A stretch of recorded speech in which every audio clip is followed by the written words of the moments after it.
नमस्कार। देश काल में आपका स्वागत है। मैं हूं मुकेश कुमार।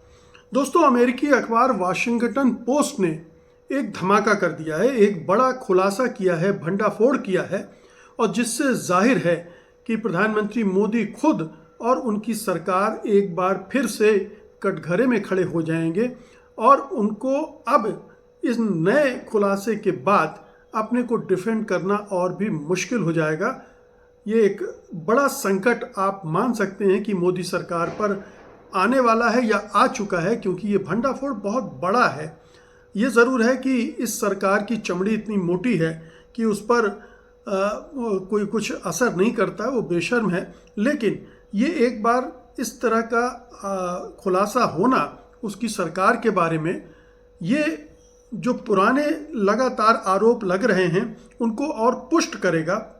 और अब चूंकि 2024 के लोकसभा चुनाव के बाद प्रधानमंत्री मोदी कमज़ोर स्थिति में है और पिछले 6-8 महीनों से तो लगातार उनकी छवि ध्वस्त होती जा रही है, ऐसी सूरत में ये जो खुलासा हुआ है, भंडाफोड़ हुआ है, पर्दाफाश हुआ है, उसका और भी ज़बरदस्त इम्पैक्ट पड़ेगा। ख़ासतौर पर जब चुनाव का मौसम हो तो इस तरह के जब भंडाफोड़ आते हैं तो विपक्ष के हाथों में एक बड़ा हथियार लग जाता है और सत्तारूढ़ दल अपने बचाव की तैयारी में जुट जाता है। तो ये घोटाला क्या है, ये मैं आपको सबसे पहले बता दूं। घोटाला ये है कि मोदी सरकार ने अपने प्रिय मित्र, प्रधानमंत्री के प्रिय मित्र अडानी की मदद करने के लिए 32,370 करोड़ रुपए देने का एक प्लान बनाया था। ये प्लान बनाया था, ये वाशिंगटन पोस्ट बाकायदा डॉक्यूमेंट्स के आधार पर कह रहा है। इस प्लान के तहत रकम कब, कैसे, कितनी ट्रांसफ़र हुई है या नहीं हुई है, इसके बारे में जानकारी अब धीरे धीरे खुलेगी। अभी फ़िलहाल वाशिंगटन पोस्ट ने इसका खुलासा नहीं किया। शायद ये हम लोग जो मीडिया में हैं बड़े रणनीति के तहत किस्तों में भी इंफॉर्मेशन लीक करते हैं ताकि सरकार का रिएक्शन आए और फिर उसके बाद फिर कुछ और चीज़ें रखी जाएं। तो हो सकता है कि वाशिंगटन पोस्ट ने उसकी दूसरी कड़ी तैयार करके रखी हो और जब प्रधानमंत्री मोदी या उनकी सरकार अपने को डिफेंड करेंगे, इस रिपोर्ट को गलत बताएंगे, तब वो आंकड़ों के साथ सामने रख देगी। बहरहाल ये योजना क्या थी, इसको समझ लीजिए। इस रिपोर्ट के मुताबिक भारत सरकार ने मई 2025 में एक सीक्रेट योजना बनाई थी, सीक्रेट प्लान बनाया था।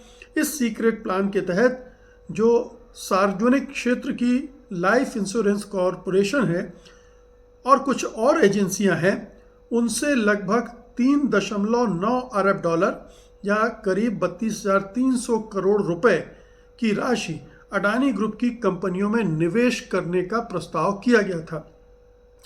रिपोर्ट के मुताबिक ये इसका मकसद क्या था, इतना पैसा अडानी की कंपनियों में डालने के पीछे आइडिया क्या था, एजेंडा क्या था, तो वो ये था कि अडानी के साम्राज्य जो हिल गया था पिछले साल और उसके पिछले साल लगातार जो खुलासे हो रहे हैं, उससे उनकी कंपनियों के प्रति एक आत्मविश्वास पैदा हो, निवेशक उसकी तरफ आकर्षित हो कि LIC जैसी कंपनी ने 32,000 करोड़ रुपए जहां झोंक दिए हैं, निश्चित रूप से वो स्टेबल है और उसकी मदद करने का ये एक आइडिया था।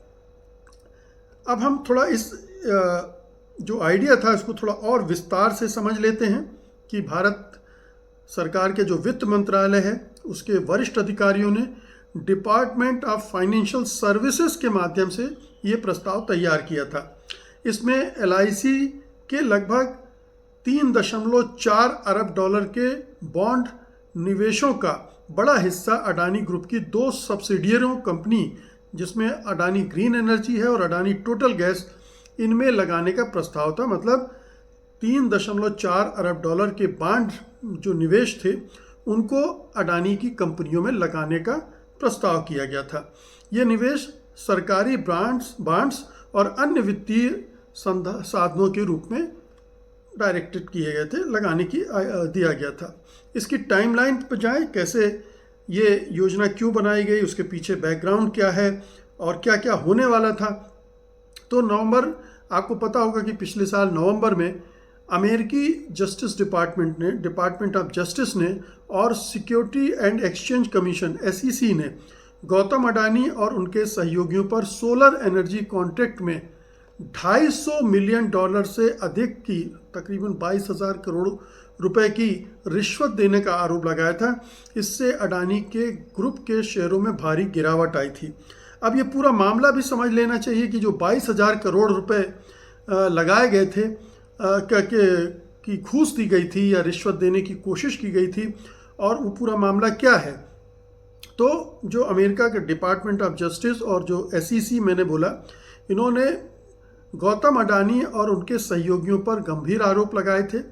ये मामला भारत के सबसे बड़े सोलर एनर्जी प्रोजेक्ट से जुड़ा हुआ था, जिसमें सरकारी अधिकारियों को $250 मिलियन, तकरीबन 2,100 करोड़ रुपए की रिश्वत देकर अनुबंध टेंडर हासिल करने की कोशिश करने का दावा किया गया था।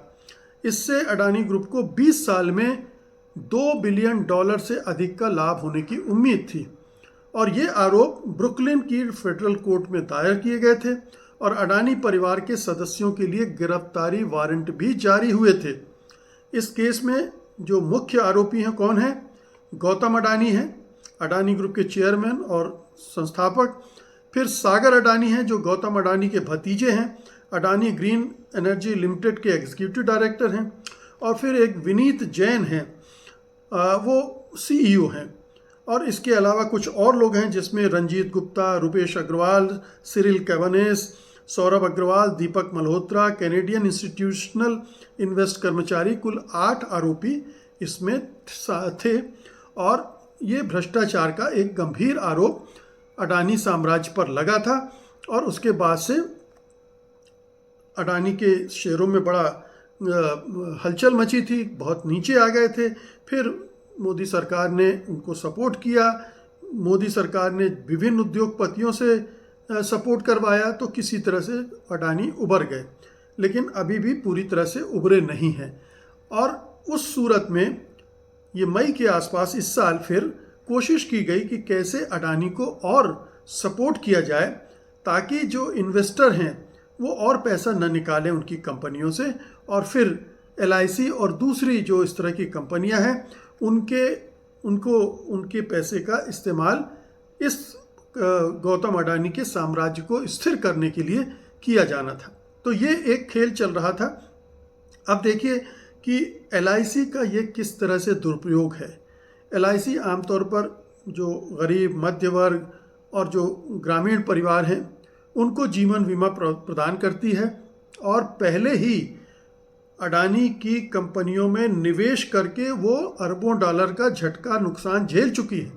यानी LIC ने नुकसान उठाया, इसके बावजूद LIC से और इन्वेस्टमेंट कराने की योजना बनाई जा रही थी, और जिससे LIC में जो पॉलिसी खरीदने वाले हैं उनके लिए एक बहुत रिस्क फैक्टर बढ़ जाता है, और उनका बोनस जो मिलता है प्रीमियम पॉलिसी में वो भी प्रभावित हो सकता था।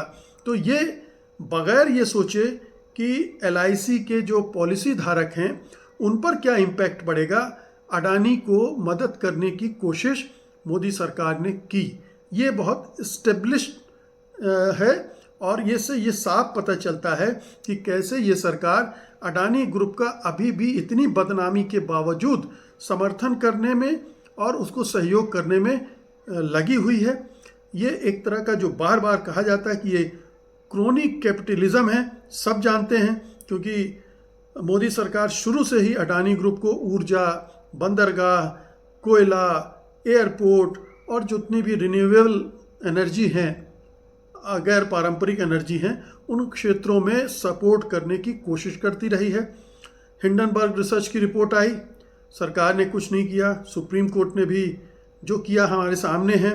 फिर ये अमेरिका की रिपोर्ट आई, उससे भी पूरा स्पष्ट हो गया। हिंडनबर्ग की रिपोर्ट ने कहा था कि कैसे अडानी ग्रुप ने स्टॉक मार्केट का मैनिपुलेशन करके पैसे कमाए, अपनी कंपनी को मजबूत बनाया। अब देखिए, अब इस पर प्रतिक्रियाएं, सरकार तो अभी चुप है, उसकी खामोशी बता रही कि कहीं कुछ गड़बड़ है। मोदी अडानी ने कंपनी ने खंडन किया है, लेकिन सामान्य तरह से खंडन किया है, बहुत इफ़ेक्टिव अंदाज में खंडन नहीं किया है। और ये अगर चोरी करने के इल्ज़ाम लगने पर कहे मैं चोर नहीं हूँ तो ये स्वाभाविक है, लेकिन वाशिंगटन पोस्ट जैसा अखबार अगर इतने सारे फैक्ट्स देकर डॉक्यूमेंट्स के साथ बोल रहा है तो ये सोचना चाहिए।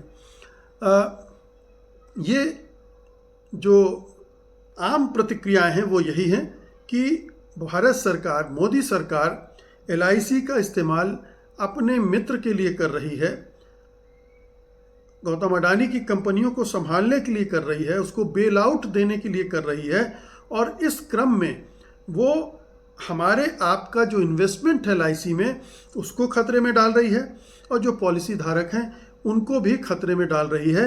यानी सार्वजनिक हित को नज़रअंदाज करके प्रधानमंत्री मोदी एक खास उद्योगपति को लाभ पहुंचाने की कोशिश कर रहे हैं। ये बहुत ही दुर्भाग्यपूर्ण है, क्योंकि ये जाहिर है कि ऐसा होना नहीं चाहिए। ये एक खतरनाक प्रवृत्ति है, और ये बार बार जिस तरह से सामने चीज़ें आ रही हैं, ये अब खुली किताब है कि गौतम अडानी और प्रधानमंत्री के क्या संबंध हैं और दोनों एक दूसरे को कितना फ़ायदा पहुंचाते हैं। अब इसमें जो वाशिंगटन पोस्ट ने खुलासा किया है उसमें आज की स्थिति में क्या है, या उसने केवल ये बताया कि इस तरह की एक योजना बनी थी, उसका हुआ क्या, इस बारे में ये जानने की ज़रूरत है। तो मंजूरी के बाद का स्टेटस क्या है? रिपोर्ट के अनुसार ये योजना मई 2025 में बनाई गई थी और डिपार्टमेंट ऑफ फाइनेंशियल सर्विस से तैयार की गई थी और मंजूर भी कर दी गई थी। मतलब ऐसा नहीं कि केवल विचार के स्तर पर था, इसको मंजूर भी कर लिया गया था। और लेकिन अभी तक किसी, अब सरकार तो बोल नहीं रही है, जब बोलेगी तो पता चलेगा कि किसी भी आधिकारिक स्तर पर यह पुष्टि नहीं हुई है कि योजना पूरी तरह से लागू हुई है या नहीं, और जो धन है वो ट्रांसफ़र हुआ है कि नहीं। तो ये एक अभी फ़िलहाल कहना चाहिए कि डिस्क्लोज़ होना बाकी है। ये तथ्य सामने आना बाकी है कि योजना बनी, उसको मंजूरी मिली, फिर उसका हुआ क्या, क्या वो इम्प्लीमेंट हुई, क्या अडानी की कंपनियों के खाते में 32,370 करोड़ रुपए गए या नहीं गए। अब इसके अन्य पक्षों पर देखें कि सरकार क्या है। सरकार चुप है, न PMO कुछ बोल रहा है, न वित्त मंत्रालय कुछ बोल रहा है, न LIC कुछ बोल रही है, और प्रधानमंत्री मोदी तो बोलेंगे ही नहीं, वो कभी बोलते ही नहीं हैं, बस चुपचाप अपने दोस्तों को प्रमोट करते रहते हैं। ये बहुत साफ है।